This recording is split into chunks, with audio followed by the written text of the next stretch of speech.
10 நிமிஷத்துல இதே இடத்துல 25 ரூபா சம்பாதிச்சு காமிக்கிற பாக்குறீங்களா? பாக்குறேன். கொஞ்ச நேரம் நின்னு வேடிக்கை பாருங்க.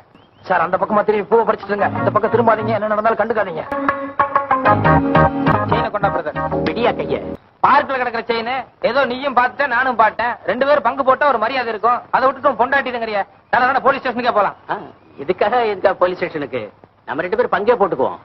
இது சொன்னே நியாயமான பாயிண்ட். எங்க செயினுக்கு எவ்வளவு மதிப்பு இருக்கு சொல்லு பாக்கலாம். என்ன மிஞ்சி மிஞ்சி போனா 100 150 தேரும். ரைட், அப்ப ஒண்ணு பண்ணலாம். இப்ப கையில எவ்வளவு இருக்கு உங்ககிட்ட? ஏதோ 10 20 தேரும்.